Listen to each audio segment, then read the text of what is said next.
Hey guys, welcome back to my YouTube channel. तो आप सब देख रहे हैं आपका अपना चैनल। और जैसे कि मैंने कल आपको बताया था कि मैं आप लोगों के लिए न्यू चैनल लॉन्च करने जा रहा हूँ क्लास 11th-12th के लिए। तो पहला वीडियो होने वाला है मेरा, आज का लेक्चर फर्स्ट है। आज बिजनेस स्टडीज़ की करते हैं अपन कंटिन्यू। फिर उसके बाद शाम को अकाउंट्स की आएगी। अकाउंट्स की बेसिक अकाउंटिंग टर्म, पहले थ्योरी पोर्शन पूरा कंप्लीट करेंगे। धीरे धीरे पूरा माइंड का खेल होगा इसमें। जैसे मैंने आपको कल ही कह दिया था कि कॉमर्स में पूरा बिजनेसमैन की तरह, एक एंटरप्रेन्योर, एक प्रोप्राइटर की तरह सोचना पड़ता है। पूरा फील्ड में उतरेंगे और जानेंगे कॉमर्स चीज़ है क्या। और आज का वीडियो शुरू करते हैं कि शाम को बेसिक अकाउंटिंग टर्म आएगी और धीरे धीरे अपन पूरा कोर्स कंप्लीट करेंगे, प्रैक्टिकल पोर्शन पे आएंगे, डाउट सॉल्व करेंगे। तो शुरू करते हैं गाइस आज की वीडियो। जो नए व्यूअर्स हैं मेरे, अभी जो शुरू में ये वीडियो देख रहे थे, उनसे रिक्वेस्ट है पहले इसके पिछले वाली वीडियो आई है मेरे चैनल पे, उसको जाके पहले गो थ्रू कीजिए।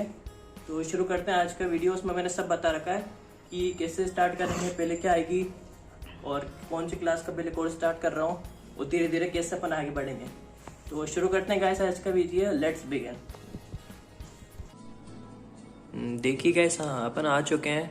और मैं आपको पहले ही बता दूं कि ये मेरे खुद के पर्सनल नोट्स हैं और इसके अंदर मेरे को पढ़ने में और समझाने में सही लगता है, और रिवीजन के टाइम में भी सही रहते हैं ये वाले नोट्स जो मैंने बना रखे हैं। वो आपकी मर्ज़ी है कि आप कौन से नोट्स प्रेफर करें, क्योंकि मतलब आपके टीचर्स जो दें, आपकी मर्ज़ी किस में से आप पढ़ें। बुक्स से चाहे तो बुक से पढ़ सकते हैं, आपके खुद के पर्सनल नोट्स हैं उससे पढ़ सकते हैं, कोचिंग के नोट्स हैं उससे पढ़ सकते हैं, स्कूल में जो लिखवा रहे हैं उससे पढ़ सकते हैं, और मेरे चाहे तो मेरे भी पढ़ सकते हैं। मेरा टेलीग्राम चैनल क्रिएट कर लिया है मैंने, और डिस्क्रिप्शन में दे दूंगा मैं इसका लिंक टेलीग्राम चैनल का। और टेलीग्राम चैनल पे मैं अपलोड कर दूंगा, जिससे मैं ये वाला वीडियो, मतलब ये वाला चैप्टर पूरा ख़त्म होएगा वैसे ही मैं अपलोड कर दूंगा उस पर पूरी PDF, तो आप उसमें पढ़ सकते हैं। और चाहोगे तो मैं अभी कर दूंगा, नीचे कमेंट्स में बता देना ये चैप्टर शुरू कर रहे हैं, और जब देखते हैं कब तक चलता है तो आप बता देना कमेंट्स में कि अभी करूँ या चैप्टर पूरा ओवर होने के बाद PDF फॉर्म सेंड करूँगा टेलीग्राम चैनल पे। वैसे मैं अभी कर दूंगा। तो चलिए गाइस शुरू करते हैं। आज का चैप्टर अपना nature and purpose of business, ये क्लास 11th का है BST का। तो शुरू करते हैं। देखिए पहले टर्म दे रखी है बिजनेस होता क्या है। चैप्टर के नाम से पता पड़ रहा है nature and purpose of business.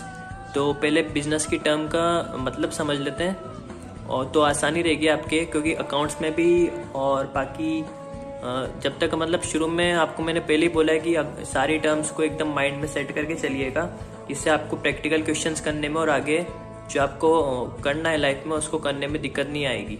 तो शुरू करते हैं आज का वीडियो। तो पहले समझ लेते हैं बिजनेस का मतलब क्या है। डेफिनेशन दे रखी है, it refers to an occupation in which peoples are regularly engaged in activities related to purchase, production और sale of goods and services and it's become earning profit। तो सीधा साधा इसका मतलब ये है कि it refers to an occupation, ये एक ऑक्यूपेशन है। ऑक्यूपेशन का मतलब आप समझ सकते हैं लोगों के जीने का साधन। इन which peoples are regularly engaged, मतलब लोग इसमें रेगुलरली एंगेज रहेंगे, मतलब कंटिन्यूसली बिजनेस करते रहेंगे, जब भी वो बिजनेस कहलाएगा। रिलेटेड टू किससे, परचेज, प्रोडक्शन और सेल। गुड्स खरीदना मतलब परचेज करना, का प्रोडक्शन कर सकते हैं, प्रोडक्शन कर सकते हैं उसको बेचने के लिए, और उसको सेल करेंगे गुड्स को और सर्विस को, किसी और को देंगे। किसके लिए, प्रॉफिट कमाने के लिए। सीधा साधा मतलब यही है बिजनेस का, कि बिजनेस किस लिए किया जाता है, earning profit. It's become an earning profit, earning profit कमाने के लिए। तो आशा करता हूँ आपको समझ में आया होगा बिजनेस की टर्म। तो आगे देखते हैं अपन। People undertake various activities to satisfy their needs. These activities are classified as। तो बिजनेस की आपको टर्म समझ में आ चुकी होगी। तो मैं आपको एक क्वेश्चन पूछ रहा हूँ कि एक सिंपल सा क्वेश्चन है, वो आपको कमेंट्स में बताना है, जिससे मुझे पता पड़े कि मैंने जो टर्म बताई है बिजनेस की, और क्योंकि आगे भी काम आने वाला है ये टर्म, तो आपको समझ में आई है नहीं आई है। मतलब मैं एक क्वेश्चन पूछ रहा हूँ, जैसे कि OLX नाम सुना होगा आपने, OLX.com, जिस पे ना गुड्स की सेल किया जाता है, गुड्स को और परचेज़ किया जाता है। तो आप मेरे को ये बताइए कि OLX पे जो गुड्स सेल कर रहे हैं, वो जो सेल कर रहा है उसके लिए बिज़नेस है नहीं है। बस इतना सा क्वेश्चन है, वो आपको कमेंट्स में बताना है मेरे को। तो चलिए शुरू करते हैं। एक्टिविटीज़ कितनी तरीके की होती हैं।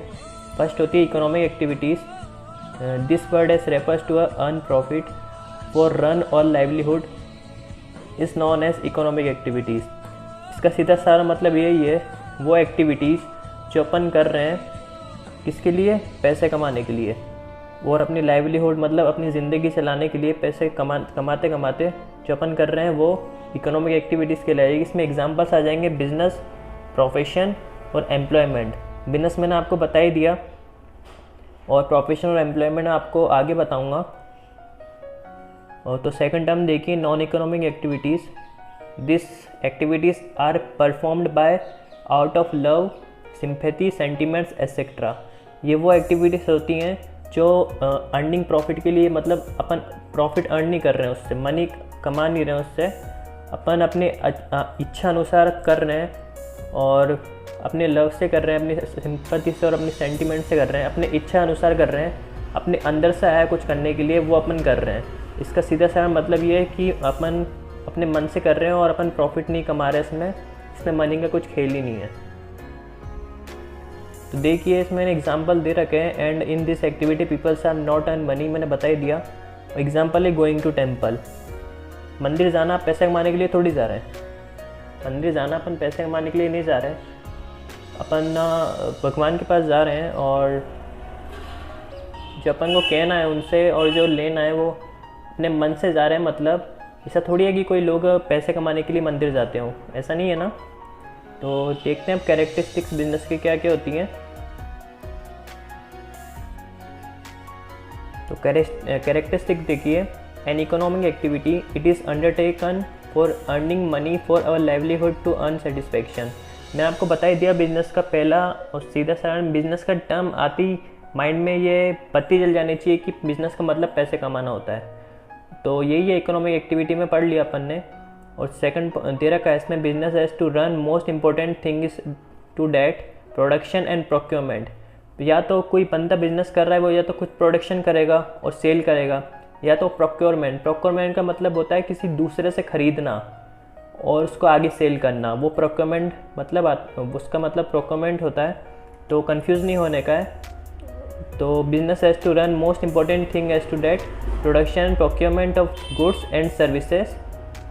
तो गुड्स मैंने आपको बता दिया, प्रोडक्शन या तो खुद प्रोडक्शन करेगा बंदा जो बिज़नेस कर रहा है, या दूसरों से खरीदेगा और उसको आगे सेल करेगा और उससे प्रॉफिट कमाएगा, ठीक है।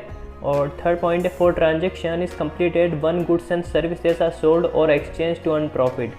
इसका मतलब सिंपल सारा मतलब यही है कि गुड्स या सर्विस का सोल्ड करना या एक्सचेंज करना, किसी और दूसरे को देना और प्रॉफिट कमाना। तो आई क्या होगा आपको। तो फोर्थ पॉइंट देखते हैं, in this activity dealing on regular engage to earn money. तो मैंने आपको बता ही दिया इसमें रेगुलर एंगेज होना पड़ रहा है, कंटिन्यूसली वर्क करना पड़ता है बिजनेस के लिए। ऐसा नहीं है कि आप एक दिन गए, 2 दिन गए, 1 हफ्ता गए, 1 महीना गए और बंद कर दिया बिजनेस, तो इससे कुछ नहीं होने वाला। आपकी मार्केट स्टैंडिंग भी डाउन हो जाएगी। और मैंने आपको बता ही दिया कि रेगुलर एंगेज रहना पड़ेगा इसके अंदर, जब भी बिजनेस का काम सही तरीके से हो पाएगा। तो देखते हैं अपन the main motive of a business to earn profit. मैंने आपको बता दिया इसका मेन मकसद होता है बिजनेस शुरू करने का कि कोई बंदा प्रॉफिट कमा पाए, ठीक है। ये इंपॉर्टेंट थिंग है, इसलिए मैंने इंपॉर्टेंट टिक कर रखा है। और मोस्ट इंपॉर्टेंट पॉइंट है इसका अनसर्टेनिटी ऑफ रिटर्न। देखते हैं क्या होता है, refers to the lack of knowledge relating to the amount of money that business is going to earn. अपन को ये पता नहीं होता, किसी बंदा जो शुरू में बिजनेस स्टार्ट कर रहा है कि कौन मतलब कितना पैसा लगेगा उसमें, और अपन जो पैसा लगा रहे हैं वो काफ़ी है नहीं है, और मैंने जो पैसा लगाया है उससे अपने पास डबल प्रॉफिट आएगा। जो पैसा लगाया मैंने अपने बिजनेस में, या प्रॉफिट बहुत कम आएगा या आएगा ही नहीं। जब अपने को अनसर्टेनिटी ऑफ रिटर्न रहता है, मतलब अपने माइंड में पता नहीं है कि आगे क्या होगा। अपन ने पैसा लगा दिया बस बिजनेस में, और माइंड में उसको पता नहीं है कि आगे क्या होगा, मेरे को कितना रिटर्न मिलेगा। अपन ने लगा तो दिया बिजनेस में पैसा, ठीक है, आगे होगा आपको। और अब दूसरा पॉइंट देखते हैं, comparison of business, profession and employment. Business मैंने आपको बता ही दिया है, थोड़ा अलग तरीके से लिखा है मैंने। It refers to those economic activities which are connected with the production or purchase and sale of goods and services with the main motive of earning profit। पता ही थे मैंने आपको कि ये एक इकोनॉमिक एक्टिविटी होती है जो प्रोडक्शन करती है, परचेस करती है और सेल करती है गुड्स और सर्विसेज को, किसके लिए, टू अर्न प्रॉफिट, वो बिजनेस कहलाता है। तो अपन प्रोफेशन की तरफ चलते हैं अब। Profession include those activities which require special knowledge and skills to be applied by individual person is their occupation। Profession का मतलब इतना सा है कि कोई बंदा है, उस पर स्पेशल नॉलेज है और स्किल्स है, वो अपना खुद के माइंड से कुछ खेल रहा है, मतलब अपने माइंड से कर रहा है, वो किसी के यहाँ एम्प्लॉय भी नहीं है, वो बिजनेस भी नहीं कर रहा। वो प्रोफेशन का मतलब यही है कि अपने इसकी स्पेशल नॉलेज और स्किल्स से वो आगे बढ़ रहा है अपनी लाइफ में और वो पैसा कमा रहा है, इससे बिजनेस का कोई लेन देन नहीं है। ठीक है, तो आगे देखते हैं इसमें इस प्रोफेशन में दे रखा है such activities are generally made by guidelines and we are followed by all of them. इसकी कुछ गाइडलाइंस बना रखी है गवर्नमेंट ने प्रोफेशन की, उसके अंदर ही से प्रोफेशन के जो बंदा रहता है उसको काम करना रहता है, वो उस गाइडलाइंस को तोड़ भी नहीं सकता और उसके अंदर ही उसको काम करना रहेगा। वो पूरे गाइडलाइंस और जो उसमें टर्म्स एंड कंडीशन दे रखी होगी, जो कर रहा है प्रोफेशन करके बिजनेस प्रोफेशन करके कमा रहा है, तो उसको गाइडलाइंस गवर्नमेंट की ध्यान में रखनी पड़ेगी और उसके साथ ही आगे बढ़ना पड़ेगा। और इसमें एक पॉइंट और दे रखा है मैंने, those engaged in professions are known as professionals. जो बंदा प्रोफेशन में लगा हुआ है अपन उसको क्या कहेंगे साधारण भाषा में, प्रोफेशनल। ठीक है, तो एग्ज़ाम में इसका क्वेश्चन बन सकता है 1-2 मार्क्स में, और ज़्यादातर अभी ये पूछे जाएंगे 1-2 नंबर के ज़्यादा क्वेश्चन, क्योंकि CBSE ने पिछले साल कर ही दिया है और इस साल भी ज़्यादातर कर ही दिया है कि MCQs वाले और टिक वाले और ट्रू फॉल्स वाले क्वेश्चंस बनेंगे, तो इसको ध्यान रखना। इसमें प्रोफेशंस, जो प्रोफेशन कर रहा है उसको अपन प्रोफेशनल्स कहेंगे। ठीक है, एग्जाम्पल्स हो गया लॉयर, डॉक्टर्स के रूल्स बना रखे मेडिकल काउंसिल ऑफ इंडिया ने, तो डॉक्टर्स को इसके अंदर ही रह के काम करना पड़ेगा, गवर्नमेंट की गाइडलाइन बना रखी है। तो आशा करता हूँ आपको समझ में आया होगा, तो एक बार रिवाइज कर लीजिए पॉज करके वीडियो को। मैं कर लिया होगा, आगे चलिए आगे बढ़ते हैं अब। तो आगे देखिए, आगे अपनी नेक्स्ट टर्म है एम्प्लॉयमेंट। देखिए एम्प्लॉयमेंट में क्या है, employment refers to the occupation in which peoples are work for other peoples and it gets to daily wages and it is company daily wages are different. Employment का मतलब ये होता है कोई बंदे हैं जो अपना खुद का बिजनेस नहीं चल रहा, वो किसी और का बिजनेस चल रहा है, किसी और की कंपनी चल रही है, किसी और की फैक्ट्री है, उसमें काम कर रहे हैं, तो वो एम्प्लॉयमेंट कहलाएगा। तो इसका नेक्स्ट पॉइंट देखिए, those who are employed by others are known as employees. जो बंदे दूसरों के उस पर काम करते हैं उनको एम्प्लॉयज़ कहा जाता है। Theirs peoples who work in factories, जो बंदे फैक्ट्री में काम करते हैं उनको क्या रिसीव होता है, वेजेस। में ध्यान रखना, माइंड में बिठा लेना है अभी से कि जो बंदे फैक्ट्री में काम करते हैं उनको वेजेस मिलती हैं, और जो बंदे किसी कंपनी में, रेपुटेड कंपनी में काम कर रहे हैं, क्या तो साधारण समझिए कोई कंपनी में काम कर रहे हैं, उनको क्या मिलती है, सैलरी। ठीक है, आगे होगा आपको, आगे देखते हैं अपन। तो इसमें दे रखा है classification of business activities. Business 2 तरीके के होते हैं, इंडस्ट्री और कॉमर्स। पहले अपन इंडस्ट्री को पूरा ख़त्म करेंगे और फिर कॉमर्स की तरफ बढ़ेंगे आगे। तो देखिए इंडस्ट्री में क्या है, it refers to economic activities which are connected with conversion of resources into useful goods. ये वो वाली इकोनॉमिक एक्टिविटीज़ होती हैं जो गुड्स को, मतलब कोई रॉ मटेरियल है उसको कन्वर्जन किस में करती है, यूजफुल गुड्स के अंदर। जैसे अपना शुगर कैन हुआ, sugar can say upon sugar बनती है, तो शुगर कैन से शुगर बनेगी तो वो फैक्ट्री में जाएगा, इंडस्ट्री में जाएगा, और उसके बाद उसको और फर्दर प्रोसेसिंग की जाएगी, उसके बाद शुगर निकलेगी। आया समझ में? तो आगे बढ़ते हैं। This include activities related to producing और processing of goods as well as breeding and raising of animal plants। This industry में producing होता है, processing होता है goods की, और breeding की जाती है animals की और plants की। ठीक है, the term industry is also used to mean group of firm producing similar or related goods। मतलब कोई कंपनी है, जैसे टेक्सटाइल कंपनी है, कोई छोटी छोटी टेक्सटाइल कंपनी है, और वो कोई टेक्सटाइल का ही काम कर रही हैं, तो उनको अपन क्या कहेंगे, सबको मिला के, छोटी छोटी कंपनियां मिला के वो टेक्सटाइल इंडस्ट्री के नाम से जानी जाएगी। ठीक है, आगे होगा, देखते हैं, अब आगे बढ़ते हैं अपन। तो देखिए, industries are classified as, first है प्राइमरी इंडस्ट्री, सेकंड होती है सेकेंडरी इंडस्ट्री, और थर्ड होती है टर्शरी इंडस्ट्री। आप लोगों ने 9th-10th में पढ़ा होगा, फिर भी इस कोर्स में है तो पढ़ाना तो ज़रूरी है। तो देखिए, primary industry first, this industries all those activities which are connected with the extraction of and production of natural resources and reproduction and development of living organisms and plants etc. ये वो इंडस्ट्री होती हैं जो connect होती है और जो extract करती है। एक्सट्रैक्ट मतलब निकालती है बाहर ज़मीन से, मतलब प्राइमरी इंडस्ट्री का मतलब कोई चीज़ है उसको एक्सट्रैक्ट कर रहे हैं, जैसे माइंस हो गई, वो माइंस सारी प्राइमरी इंडस्ट्री में आएगी। तो एक्सट्रैक्ट करना और प्रोडक्शन करना नेचुरल रिसोर्स का, और रिप्रोडक्शन करना और डेवलपमेंट करना किसका, लिविंग ऑर्गेनिजम्स और प्लांट्स का, वो प्राइमरी इंडस्ट्री कहलाएगी। और इसके भी दो टाइप्स हैं, एक्सट्रैक्टिव इंडस्ट्री और जेनेटिक इंडस्ट्री। एक्सट्रैक्टिव मतलब these are also called as primary industry because in all goods raw material are connected by natural resource by some machines. These are all called primary industry कहलाएगी है। और goods और raw material को conduct करना, natural resource से निकालना land से बाहर, वो एक्सट्रैक्टिव इंडस्ट्री में आ जाएगी। जैसे कुछ मशीनों के द्वारा ये माइंस निकालना और उसको आगे फर्दर प्रोसेसिंग के लिए भेजना। जैसे आयरन है, आयरन को अपन, आयरन और है उसको ज़मीन, नेचुरल रिसोर्स है वो एक, और उसको ज़मीन से निकाला जाता है और आगे फर्दर प्रोसेसिंग के लिए पहुंचाया जाता है और उसका यूज़फुल गुड्स बन पाए इसलिए। और उसके बाद है genetic industry. In this industry are work in reproduction and development plants and living organisms bye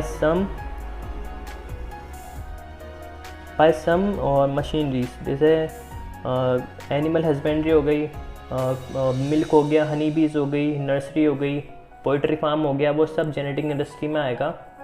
आगे होगा, आपको नेक्स्ट पे चलते हैं, सेकेंडरी इंडस्ट्री पे। तो देखिए, secondary industry, these are concern with using the material which has already been extracted at primary stage. वो सारा मटेरियल जो प्राइमरी स्टेज पे पहले ही एक्सट्रैक्ट हो चुका है। This industry process such material to produce goods for final consumption और further processing. ये इंडस्ट्री वो होती है जैसे रॉ मटेरियल है, कोई नेचुरल रिसोर्स है, उसको आगे फर्दर प्रोसेसिंग के लिए पहुंचाना सेकेंडरी इंडस्ट्री के अंदर। सारी मैन्युफैक्चरिंग और बाकी सारी काम सारा उसके नेचुरल रिसोर्स के साथ जो होना है वो सब उसके अंदर ही होगा सेकेंडरी इंडस्ट्री में, और यूज़फुल गुड्स में कन्वर्ट सेकेंडरी इंडस्ट्री में होएगा। देखिए, सेकेंडरी इंडस्ट्री कितने टाइप की होती हैं। तो ये मिनिमम दो तरीके की होती हैं। पहली होती है मैन्युफैक्चरिंग इंडस्ट्री, सेकंड होती है कंस्ट्रक्शन इंडस्ट्री। पहले देखते हैं manufacturing. This are engaged in producing goods through processing of raw material and thus creating from utensils. ये वो इंडस्ट्री होती है जो प्रोड्यूस करती है गुड्स को, किसी काम लायक बनाती है, मतलब यूटेंसिल्स का, यूटिलिटीज़ का मतलब किसी काम लायक बनाना। ठीक है, तो मैन्युफैक्चरिंग इंडस्ट्री के अंदर कितने टाइप होते हैं देखते हैं अपन। इसमें फर्स्ट टाइप होता है एनालिटिकल इंडस्ट्री। इसमें है analytical industry, synthetical industry, processing industry, assembling industry. 4 types होते हैं मैन्युफैक्चरिंग में। पहले देखते हैं एनालिटिकल क्या होती है। In analytical industry in which a single product is break down to form different kind of products is known as analytical industry. मतलब सेपरेट करना, एक कोई रॉ मटेरियल है उसको, the analytical industry in which single products is break down, एक single product को break down करना, तोड़ना उसको बीच में से, और उसकी मदद से डिफरेंट काइंड ऑफ प्रोडक्ट्स बनाना, वो अपनी एनालिटिकल इंडस्ट्री में आ जाएगा। सेकंड देखते हैं synthetical industry. All raw material are combined to form final product. Synthetical मतलब सारे रॉ मटेरियल को कंबाइन करना और एक सिंगल फाइनल यूजफुल प्रोडक्ट बनाना, वो सिंथेटिकल इंडस्ट्री में आ जाएगा। जैसे मैंने एग्जांपल लिख रखा है, मैदा में बिस्किट, मैदा होता है, मैदा बिस्किट से बनता है। और उसके अलावा सीमेंट होता है, सीमेंट में कितने सारे तरीके के मटेरियल होते हैं सीमेंट के अंदर। पेंट में भी कितने सारे तरीके का मटेरियल डलता है, तो सब सिंथेटिकल इंडस्ट्री में आ जाएगा। आगे देखते हैं अपन, आगे processing industry. In this industry different stages to form final product, मतलब कोई फाइनल प्रोडक्ट बनाने के लिए डिफरेंट स्टेजेस पार करनी पड़ती है अपन को, जब जाके यूजफुल गुड्स बन पाता है। जैसे शुगर कैन, मैंने आपको अभी बताया था, शुगर कैन में लिक्विड होता है, लिक्विड उसको निकालती है मशीन, वेरियस स्टेजेस से पार करना पड़ता है जब जाके शुगर फाइनल प्रोडक्ट बनता है। ठीक है, तो अब फोर्थ देखते हैं। फोर्थ है असेंबलिंग इंडस्ट्री। ये सब आप लोग वाकिफ़ हैं इस चीज़ से, असेंबलिंग क्या होती है। In this stage all broken part are assembled to form a single useful product.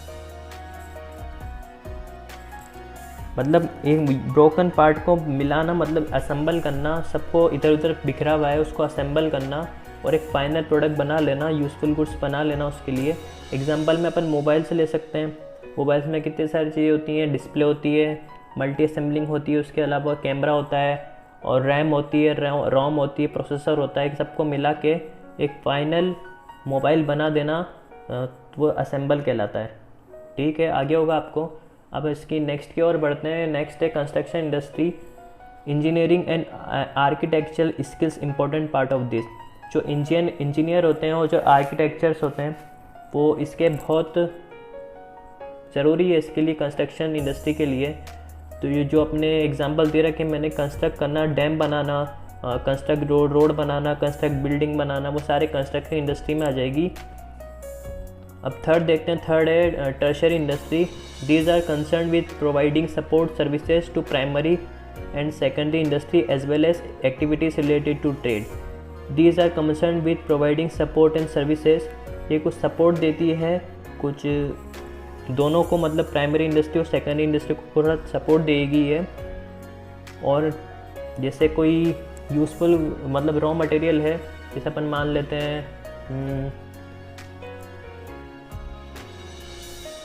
लेते हैं आयरन ओर है, वो नेचुरल प्रोडक्ट है, वो प्राइमरी स्टेज से निकला है और वो सेकेंडरी इंडस्ट्री में पहुंचना है उसको, तो बीच में कुछ चाहिए तो सही, मतलब पहुंचाने के लिए, तो बीच का सपोर्ट कौन देगा? Tertiary industry. टर्शियरी इंडस्ट्री में ज़्यादातर ट्रांसपोर्ट आ जाएगा, मतलब ज़्यादातर ट्रांसपोर्ट ही रहता है। उसके बाद banking, insurance, warehousing, communication, packing and advertisement, ये सारे एग्जांपल्स किसके हो जाएंगे?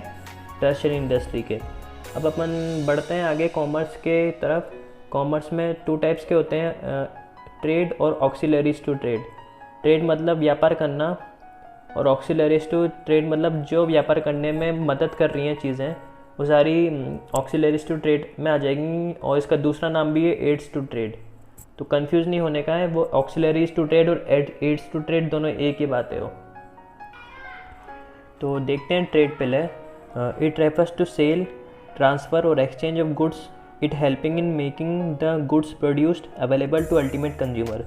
ट्रेड का मतलब साधारण भाषा में यही है कि गुड्स का ट्रांसफ़र करना, एक्सचेंज करना या सेल करना, जिससे वो गुड्स है जो वो अल्टीमेट कंज्यूमर, जो अपन मतलब कंज्यूमर है नॉर्मल, उसके पास पहुंच सके, वो ट्रेड कहलाएगा। ठीक है, तो गाइस ट्रेड है ना 2 तरीके की होती है, इंटरनल ट्रेड और एक्सटर्नल ट्रेड। तो पहले देखते हैं इंटरनल के। तो इंटरनल में होते हैं होलसेल और रिटेल, एक्सटर्नल में होते हैं इंपोर्ट, एक्सपोर्ट और इंटरपोर्ट। तो देखिए इन टर्म्स के मतलब क्या होते हैं।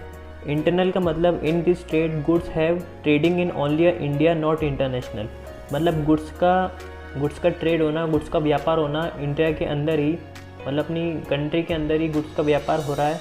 एक जगह से दूसरे स्टेट में जा रहा है और दूसरे स्टेट से तीसरे स्टेट के अंदर जा रहा है, वो सारा इंटरनल ट्रेड हो जाएगा। मतलब अपनी जोग्राफिकल लिमिट के अंदर ही व्यापार हो रहा है, वो इंटरनल ट्रेड कहलाएगा। और होलसेल पे आते हैं अपन अब। Product are purchase in large quantity in a same time. मतलब एक ही समय में एक ही गुड्स को लार्ज क्वांटिटी में ख़रीद लेना, वो होलसेल कहलाता है। जैसे अपन को कोई बिज़नेस शुरू करना है, मान लीजिए कोई जनरल स्टोर डालना है और अपन को 2 ऑप्शन रहेंगे। पहले तो अपन रिटेलर के पास जाएं और दूसरा है जो अपन होलसेलर के पास जाएं। तो बेस्ट आइडिया वही होगा होलसेलर के पास जाना, क्योंकि वो थोड़ा डिस्काउंट दे देता है, कैश डिस्काउंट। तो अपना जो अपन लार्ज क्वांटिटी में ख़रीद रहे हैं तो वो अपन को डिस्काउंट तो दे गई, और रिटेलर के पास जाएंगे तो वो हर यूनिट के पैसे कमाने की सोचेगा। ठीक है, तो पहले होलसेल पता पड़ गया। अब रिटेल की बात करते हैं। रिटेल मतलब product are purchase small quantity because we have go to direct consumer is called retail. इसका एक साधारण एग्जांपल मैं आपको बता देना चाहता हूँ। जैसे आपको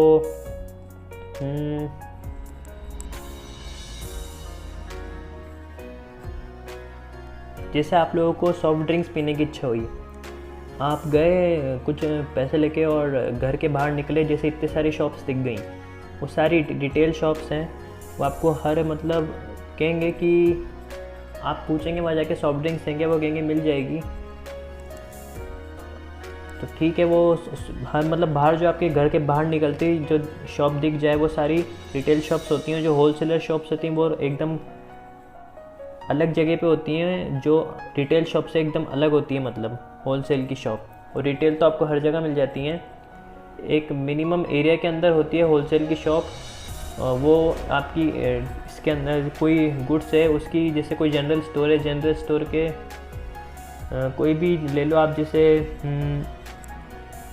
कोई भी ले लो कस्बा गाँव, तो उसकी तो आपको सॉफ्ट ड्रिंक्स पीने की इच्छा है तो आपको बाहर निकले तो एक जगह मिल गई, वो रिटेल शॉप की जाएगी जो एकदम आपकी सिटी के अंदर एकदम अलग साइड में है। वो एक ही मतलब जनरल स्टोर की जो वो सेटअप है पूरा अलग टाइप के, अलग अलग जगह बना रखा है सिटी के अंदर। होलसेल वो वाला होलसेल कहलाएगी। और रिटेल जो आपकी शॉप घर के बाहर निकलते ही दिख जाए वो सारी रिटेल शॉप्स होती हैं। और समझ में आ गया होगा अब, तो आगे शुरू करते हैं। आगे external. External means it means trading of goods beyond the geographical area और a country is called external. इसका मीन्स होना व्यापार करना दूसरी कंट्री में। जैसे अपनी इंडिया भी है, कुछ गुड्स अपने इंडिया बाहर बेचता भी है और बाहर से ख़रीदता भी है, तो वो सारी मतलब जोग्राफिकल एरिया अपनी जो कंट्री का उससे बियॉन्ड मतलब अपनी कंट्री के एरिया से बाहर भी गुड्स जा रहा है और उससे अंदर भी जा रहा है। तो देखते हैं उनकी टर्म को क्या कहते हैं। पहले देखते हैं import. Import means product are come in India by another country. कोई प्रोडक्ट है वो अनदर कंट्री से इंडिया में आ रहा है, वो इम्पोर्ट कहलाएगा। अपन उससे परचेज कर रहे हैं दूसरी कंट्री से, वो इम्पोर्ट कहलाएगा। और एक्सपोर्ट मतलब goods product are go to another country by India. मतलब कोई गुड्स से अपना, जैसे अपनी राइस हो गया, राइस की अपनी अच्छा खासा पैदावार होती है अपनी इंडिया में, तो राइस अपने यहाँ से और अलग अलग कंट्री में जाता है, जैसे चाइना हो गया और बहुत सारी कंट्री हो गई, पाकिस्तान हो गया, और यहाँ से अलग अलग कंट्री में जाता है यहाँ से राइस। तो इम्पोर्ट मतलब इंडिया दूसरे कंट्री से कुछ मिनिमम प्रोडक्ट ख़रीद रहा है अपने इंडिया के जो लोग हैं उनके लिए। और एक्सपोर्ट मतलब इंडिया अपना गुड्स बाहर भेज रहा है दूसरी कंट्री में, वो एक्सपोर्ट कहलाएगा। और एक और होता है इसमें इंटरपोर्ट। इंटरपोर्ट मतलब जो कोई कंट्री है, जैसे कोई कंट्री भी कोई सी मान सकते हैं आप अपने हिसाब से, जैसे कोई कंट्री है वो व्यापार नहीं कर पा रही, उसकी कोई लॉ होंगे गवर्नमेंट के, वो तो व्यापार नहीं कर सकती, तो उसमें ये रहेगा कि जैसा अपनी इंडिया है, वो अपनी इंडिया किसी और दूसरे कंट्री को गुड्स बेचेगा, वो गुड्स वो वहाँ का जो मिडिल मैन के पास रखवाएगा वो गुड्स इंडिया, और मिडिल मैन अपना कुछ मार्जिन काट के वो गुड्स आगे बेच देगा, वो इंटरपोर्ट कहलाएगा। बस ये इतना सा मतलब है इंटरपोर्ट का। तो आगे देखते हैं auxiliaries to trade. Auxiliaries to trade मतलब मैंने आपको बताया ये एड्स टू ट्रेड, ये काफ़ी इंपॉर्टेंट भी है, मैंने लगा रखा है। तो ऑक्सिलरीज टू ट्रेड का फर्स्ट पॉइंट है activities which are mean for assisting trade is known as aids to trade. इसका इतना सा मतलब है, वो दिमाग में बिठा लीजिए आप। इसका मतलब है कि वो सारी गतिविधियाँ जो व्यापार करने के लिए ज़रूरी हैं और वो सारी मदद कर रही हैं व्यापार करने के लिए, और व्यापार को फ्लो में लाने के लिए, अपना बिजनेस उसको फ्लो में लाने के लिए, उसको सही करने के लिए, वो सारी गतिविधियाँ क्या कहलाएंगी, एड्स टू ट्रेड।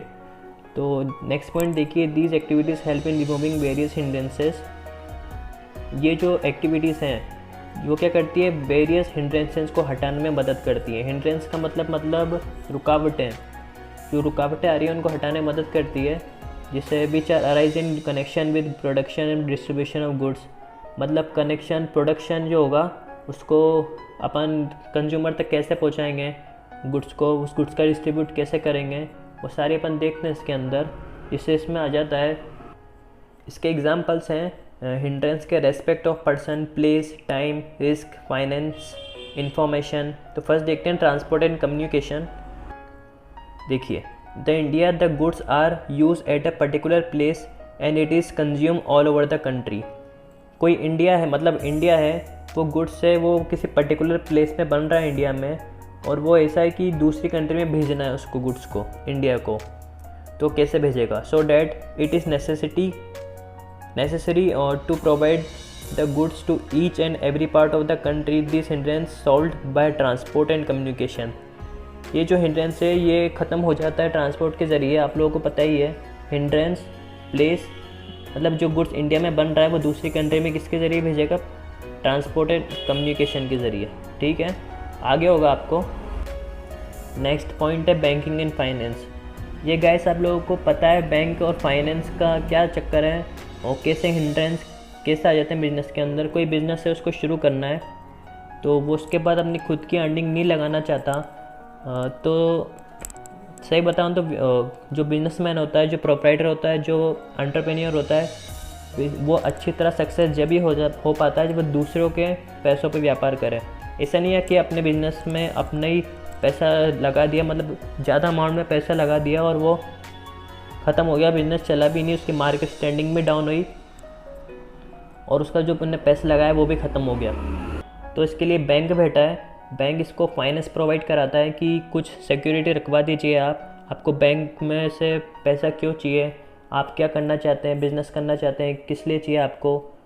तो सब बैंक सारी इन्फॉर्मेशन रखवाएगा सामने वाले बंदे से, ऑर्गेनाइजेशन से, और उसको फाइनेंस प्रोवाइड करा देगा कुछ समय के लिए और कहेगा कि मेरे को ब्याज समेत वापस लौटा देना जो डेट बैंक इनको देगा बिजनेसमैन को। ठीक है, नेक्स्ट पॉइंट है guys, a producer insurance. Insurance में a producer always fear regarding the risk have lost of fire and other risk. एक कोई बिजनेसमैन है, कोई प्रोड्यूसर है, वो उसको हमेशा ये रिस्क रहेगी कि उसका जो गुड्स है वो थेफ्ट ना हो जाए, जल ना जाए या कहीं ख़राब ना हो जाए। तो इसके लिए मार्केट में एक नई चीज़ उतरी, इसका नाम है इंश्योरेंस।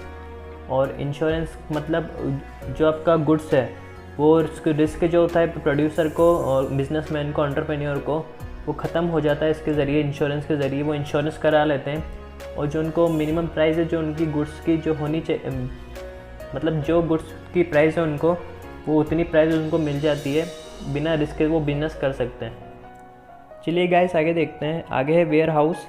वेयर हाउस का मतलब गोदाम होता है और इसमें दे रखा है इन goods are safely store in warehouse when we market is not effective work.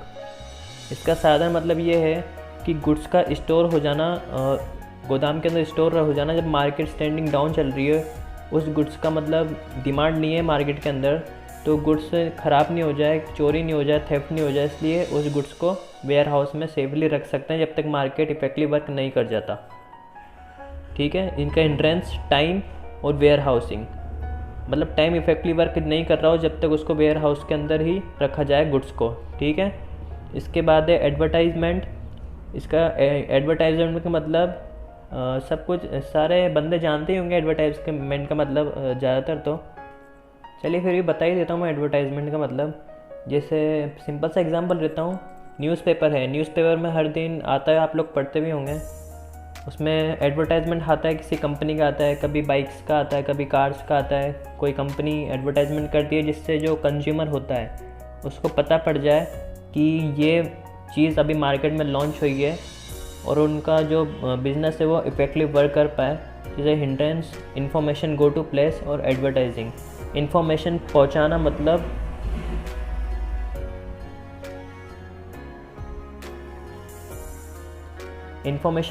लोगों तक, वो एडवर्टाइजमेंट कहलाता है। ठीक है, आगे होगा आपको। नेक्स्ट देखते हैं ऑब्जेक्टिव्स ऑफ बिजनेस।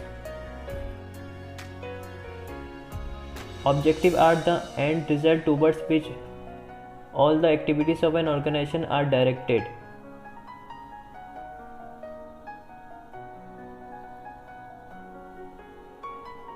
गाइस इसका मतलब इतना सा है कि ऑब्जेक्टिव का मतलब कि जो बिज़नेस शुरू किया जा रहा है वो किस पर्पज़ के लिए बनाया जा रहा है, उसका ऑब्जेक्टिव क्या होगा, वो क्या प्रोवाइड कराना चाह रहा है मार्केट में लोगों को।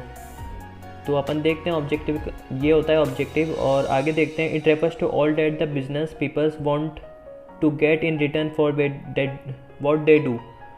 लोगों को पता नहीं होता कि जो बिजनेस कर रहे हैं उनके जो बिजनेस कर रहे हैं उनको इफेक्टिवली वर्क कर पाएगा नहीं कर पाएगा, मार्केट में लोग उसको पसंद करेंगे नहीं करेंगे। तो उसको कुछ पता भी नहीं होता बिजनेसमैन को कि आगे अब जो उसने बिजनेस शुरू किया है उसका आगे रेस्पॉन्स कैसा होगा। तो अब सेकंड पॉइंट हो गया। अब थर्ड देखते हैं, generally it is presumed that earning profit is the sole objective of every business. ये माना जाता है, प्रिज्यूम किया जाता है कि जो अर्निंग प्रॉफिट है वो सोल ऑब्जेक्टिव है बिजनेस का, ठीक है। It is that source of income of business. इसमें आ जाता है फाइनेंशियल ऑपरेशंस कि मैं शुरू करूँगा तो बिज़नेस, तो मेरे पास पैसे कहाँ से आएंगे, कैसे शुरू करूँगा मैं अपनी खुद की रिटेन अर्निंग लगाऊँगा नहीं लगाऊँगा, या किसी फाइनेंशियल इंस्टीट्यूशन से लोन लूँगा या बैंक से लोन लूँगा, ठीक है। और बिल्डिंग अप रेपुटेशन, उसको हमेशा ये दुख रहता है बिजनेसमैन को कि मैं जब बिज़नेस शुरू करूँगा मेरी रेपुटेशन का क्या होगा, कि मेरी मतलब शुरू में मैंने बिज़नेस स्टार्ट किया और कोई रेस्पॉन्स नहीं आया लोगों का, तो मेरी रेपुटेशन पे बहुत फ़र्क पड़ेगा। और थर्ड है ग्रोथ का मतलब उसको हमेशा चिंता रहेगी कि जब वो नया बिज़नेस शुरू करेगा कि मेरी अभी नाम अभी आए, हाल ही में लॉन्च हुआ है मेरा, तो लोगों का रेस्पॉन्स कैसा होगा, मेरी ग्रोथ होएगी नहीं होएगी, वो हमेशा उस बिजनेसमैन को सताता रहता है। But this assumption is practically incorrect. Although earning profit is the main objective but not the sole objective. ये जो अजम्पशन कह रहा है ये प्रैक्टिकली इनकरेक्ट है। Although earning profit is the main objective है बिजनेस का। मैंने आपको शुरू में बता दिया कि अर्निंग प्रॉफिट बिजनेस का मेन ऑब्जेक्टिव है, सोल ऑब्जेक्टिव नहीं, ठीक है। अपन आगे देखते हैं अब मल्टीपल ऑब्जेक्टिव। तो शुरू करते हैं। फर्स्ट है मार्केट स्टैंडिंग। हर बिजनेसमैन को और हर एंटरप्रेन्योर को, हर प्रोप्राइटर को ये चिंता रहती है कि मैंने शुरू में बता भी दिया आपको कि मेरा ग्रोथ होएगा नहीं होएगा। मार्केट स्टैंडिंग पहले मैं उसकी शुरू में जैसे उतरा वो बिज़नेस है करना, उतरा मार्केट के अंदर, तो उसका बिज़नेस शुरू होएगा नहीं होएगा, लोग पसंद करेंगे नहीं करेंगे, वो हर बिजनेसमैन को चिंता रहती है। और एक और रहती है इनोवेशन करना, कि हर ज़्यादा से ज़्यादा गुड्स बना पाऊँ मैं, कंज्यूमर जो चाह रहा है वो बना पाऊँ और पहुँचा पाऊँ उन तक। प्रोडक्टिविटी को इंक्रीज़ करना, प्रोडक्शन इंक्रीज़ करना, फिजिकल एंड फाइनेंशियल रिसोर्स का अच्छी तरह यूटिलाइज़ करना। और अर्निंग प्रॉफिट, ये नीचे दब गया, अर्निंग प्रॉफिट ऊपर ही आएगा। मेन ऑब्जेक्टिव यही है बिजनेस का कि अर्निंग प्रॉफिट, ठीक है। नेक्स्ट है मैनेजर परफॉर्मेंस एंड डेवलपमेंट होना। मैनेजर का डेवलपमेंट होना, परफॉर्मेंस बढ़ना, उसका लोगों के साथ, उसका सामने वाली पार्टी के साथ अच्छा व्यवहार रहना मैनेजर का, जिससे उसके बिजनेस का जो एमडी है उस पर डायरेक्ट अफेक्ट ना पड़े। मैनेजर ने कोई मैनेजर है वो कहीं गया कुछ डील करना है और उनने अनशन बोल दी मैनेजर ने सामने वाले बंदे से, जो डीलर है, तो उसकी डायरेक्ट अफेक्ट एमडी को पड़ती है। जो एमडी होता है बिजनेस का, जो उस्ताद होता है, उस पर सीधा अफेक्ट पड़ता है। तो ये भी ध्यान में रखना ज़रूरी है बिजनेसमैन को। और आगे work performance and attitude positive रहे। जो वर्कर है उनकी कंपनी में या बिजनेस में या फैक्ट्रीज़ के अंदर उनका पॉजिटिव एटीट्यूड रहे। वैसा नहीं है कि ढेर डाले काम कर रहे हैं, और समझ सकते हैं आप, तो एटीट्यूड पॉजिटिव रहे उनका। आगे देखिए गाइस, आगे है सोशल रिस्पॉन्सिबिलिटी रहती है टूवर्ड्स सोसाइटी के लिए, गुड्स क्वालिटी प्रोडक्ट बनाना लोगों के लिए, और एम्प्लॉयमेंट जनरेशन करना लोगों के लिए। ये आजकल कोरोना के टाइम पे बहुत ज़रूरी है। और अवॉइडेंस ऑफ पॉल्यूशन को अवॉइड करना, ज़्यादा से ज़्यादा जितना हो सके अवॉइड करना। और आगे अवॉइड अनफेयर ट्रेड प्रैक्टिस, कोई गलत प्रैक्टिस ना करना, कोई गलत ट्रेड ना करना जिससे आगे वाले गवर्नमेंट को भी नुकसान पहुँचे और बाकी लोगों को भी नुकसान पहुँचे। और आगे देखिए नेक्स्ट टर्म है business risk. Business risk, the term business risk refers to the possibility of inadequate profit or even losses due to uncertainty or unexpected events. Guys, इसका मतलब इतना सा है कि कोई बिजनेस है, वो चल रहा है और उसको पता नहीं है कि आगे उसकी क्या रहेगी पोजीशन, कोई उसको पसंद करेगा नहीं करेगा, तो उसका प्रॉफिट मतलब कोई पसंद कर भी सकता है, ज़्यादा से ज़्यादा उसका प्रॉफिट हो भी सकता है और लॉसेस भी हो सकते हैं उसकी। तो अनसर्टेनिटी का मतलब जो अपने कंट्रोल में नहीं है बिजनेस रिस्क वो होता है जो अपने कंट्रोल में नहीं है, वो ज़्यादा भी प्रॉफिट हो सकता है, लॉस भी हो सकता है कंपनी बंद हो जाए, बिजनेस ज़मीन पे आके गिरे सीधा। तो आगे देखिए गाइस, आगे nature of business risk. Business risk के क्या क्या नेचर हो सकते हैं। पहला है business risk arises due to uncertainty as the outcomes of the future events is not in advance. मैंने आपको बता ही दिया बिजनेस रिस्क की डेफिनेशन में कि अनसर्टेनिटी अपने अपने कंट्रोल में नहीं है। बिजनेस के अंदर रिस्क होगा नहीं होगा, प्रॉफिट भी हो सकता है, लॉसेस भी हो सकते हैं, कंपनी बंद भी हो सकती है, बिजनेस बंद भी हो सकता है। सेकंड पॉइंट है risk is the essential part of every business. Risk ये मेन है, इसको इंपॉर्टेंट टिक कर लेना। जो रिस्क है वो एसेंशियल पार्ट होता है एवरी बिजनेस का। रिस्क तो झेलना ही पड़ेगा, वो टाइम के अकॉर्डिंग बेस्ड होता है।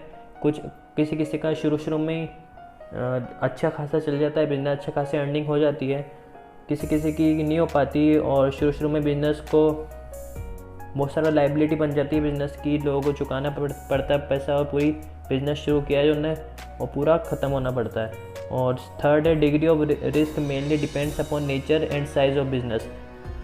मतलब जो बिजनेस है उसकी साइज़ पे निर्भर करेगा कि रिस्क कैसा होगा, ठीक है। और फोर्थ इंपॉर्टेंट टिक लगा रखा है, बहुत इंपॉर्टेंट है ये term, profit is the reward of risk, ठीक है। प्रॉफिट कमाना है तो रिस्क तो लेना ही पड़ेगा। वो कहावत सुनी होगी आपने, कहावत no risk no profit, no losses no gain. ये कहावत तो सुनी होगी आपने। ऐसा ही है कि जो प्रॉफिट कमाना है तो रिस्क तो लेना ही पड़ेगा, बिजनेस शुरू करना है तो रिस्क तो लेना ही पड़ेगा। नेक्स्ट टॉपिक है दोस्तों अपना causes of business risk. First है नेचुरल कॉजेस, सेकंड है ह्यूमन कॉजेस, थर्ड है इकोनॉमिक कॉजेस और एक दूसरा भी है अदर कॉजेस, मैं बताऊंगा आगे। देखते हैं पहले नेचुरल कॉजेस में क्या है। पहला है फ्लड। आप लोगों ने बिज़नेस शुरू किया, आपको क्या पता फ्लड आ गया, आपने बिज़नेस शुरू हुआ, उसकी रीओपनिंग हुई, आती ही फ्लड आ गया और सारा बिज़नेस ख़त्म हो गया। अर्थक्वेक भी इसका ही रहेगा। ये छोटे छोटे टर्म है, ये आप लोगों को पता ही होगी, ठीक है। नेक्स्ट है ह्यूमन कॉजेस। डिसऑनेस्टी हो गई, स्ट्राइक हो जाना, धोखा मिल जाना, केयरलेसनेस, थेफ्ट हो जाना। वर्कर काम कर रहे हैं जो एम्प्लॉई हैं वहाँ के, उनकी केयरलेसनेस की वजह से थेफ्ट हो जाना वहाँ पे, तो उसका सीधा मतलब बिज़नेस को ही भुगतना पड़ता है, उसका सीधा सारा इफेक्ट बिजनेस पे पड़ता है, ठीक है। और थर्ड है इकोनॉमिक कॉजेस। डिमांड में चेंज आना, डायरेक्ट अभी कोई डिमांड चल रही है, जैसे MI की वॉचेस चल रही हैं अभी, स्मार्ट वॉच फिटनेस की, जिसे वो भी ट्रेंडिंग में है, तो उसका अचानक से बंद हो जाना और डिमांड चेंज हो जाना लोगों की, वो सारी बिजनेस रिस्क के अंदर आएंगे, ठीक है। कंपटीशन का लेवल बढ़ जाना, कंपटीशन का लेवल घट जाना, टैक्स रेट के अंदर चेंज इन टेक्नोलॉजी में चेंज आ जाना अचानक, तो वो सारा अपना कॉजेस ऑफ बिजनेस रिस्क में आएगा। तो गाइस अभी आपको ठीक से दिख नहीं रहा होगा, मैं समझ सकता हूँ, लेकिन मैं आपको बोल दिया कि टेलीग्राम चैनल पे मैं जैसे आज की वीडियो में डालते ही आपके पास आती ही मैं आज की वीडियो मैं टेलीग्राम चैनल पे मेरे अपलोड कर दूंगा, तो आप मैं डिस्क्रिप्शन में दे दूंगा, तो वहाँ से मेरे चैनल को ज्वाइन कर लीजिएगा। और वहाँ के जो नोट्स मैं आपको पढ़ाऊँगा, जो चैप्टर पढ़ाऊँगा नोट्स में आतूँगा टेलीग्राम चैनल पे अपलोड कर दूँगा, ठीक। नेक्स्ट है गाइस अदर कॉजेस। इसमें आएगा पॉलिटिकल डिस्टर्बेंस। आजकल हर जगह पॉलिटिकल डिस्टर्बेंस हो ही रहा है, भले वो प्राइवेट ऑर्गेनाइजेशन चल रही हो या गवर्नमेंट ऑर्गेनाइजेशन हो, हर जगह पॉलिटिकल डिस्टर्बेंस आ ही जाता है। मशीनरी का फेलियर हो जाना, ये बहुत बड़ा घातक वो बन जाता है बिजनेस के लिए कि अचानक अपने को ऑर्डर मिला है किसी डीलर से, किसी कंपनी से कि इतने गुड्स बना के आपकी कंपनी से हमको बेचना है, आपको इतने टाइम में मेरे को चाहिए। अचानक से मशीन का फेलियर हो जाना तो उसको बिजनेस के अंदर रिस्की माना जाएगा, और क्योंकि इतनी कम समय में वो मशीन ठीक से रिपेयर भी नहीं हो पाएगी, तो उनका जो डील होगी सामने वाली कंपनी से वो कैंसिल भी हो सकती है।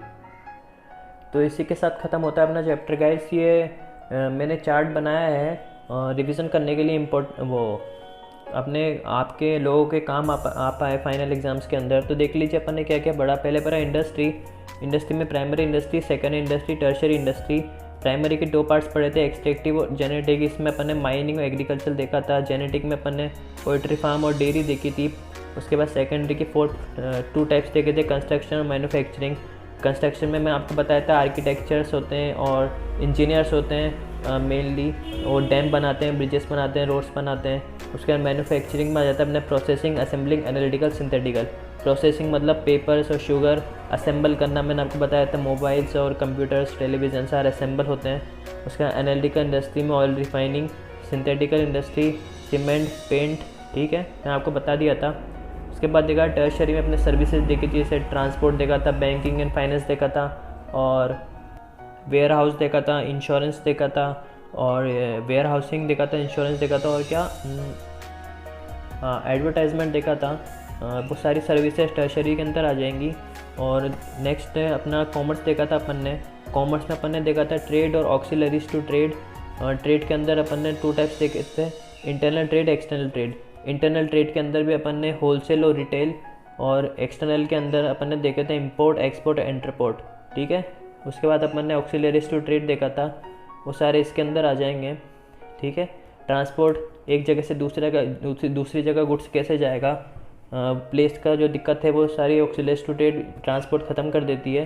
बैंकिंग जो फाइनेंस है वो सारा ये ख़त्म कर देता है। इंश्योरेंस जो रिस्क होता है लोगों को कि हमारा बिजनेस चलेगा नहीं चलेगा, थेफ्ट हो गया, चोरी हो गई, वो इंश्योरेंस करा लेते हैं तो उनका जो कॉस्ट प्राइस है उनको मिल जाती है, ठीक है। और वेयर हाउसिंग देखा था कि जब तक मार्केट इफेक्टिव वर्क नहीं कर रहा तो गुड्स का क्या करेंगे अपन, अब एक जगह से दूसरी जगह कैसे लेके जाएंगे, बीच रास्ते में ख़राब हो गया तो गुड्स स्टोरेज के लिए वेयर हाउसिंग बहुत बढ़िया है। आजकल गवर्नमेंट के वेयर हाउस भी हैं, प्राइवेट वेयर हाउस भी हैं, खुद के भी वेयर हाउसिंग बना सकते हैं आप। और आखिरी में एडवर्टाइजमेंट है कि नॉलेज कैसे पहुंचेगी लोगों तक हमारे प्रोडक्ट के बारे में, ठीक है गाइस। ये चार्ट है, आप ले लेना उसका स्क्रीनशॉट लेना हो तो। वैसे मैं आपको टेलीग्राम चैनल पे मेरे अपलोड कर दूंगा, और आपको पोस्ट करना है तो ले लेना, ये बहुत सही है, आपको रिवीजन करने में टाइम नहीं लगेगा ज़्यादा, ठीक है गाइस। ये ख़त्म होता है आज का चैप्टर अपना यहीं पे। तो गाइस आज का वीडियो यहीं ख़त्म होता है, और मैंने आपका पूरा चैप्टर ख़त्म करा दिया, बीएसटी का क्लास 11 का first chapter, nature and purpose of business. तो मेक श्योर गाइस बहुत पसंद आया होगा आपको वीडियो।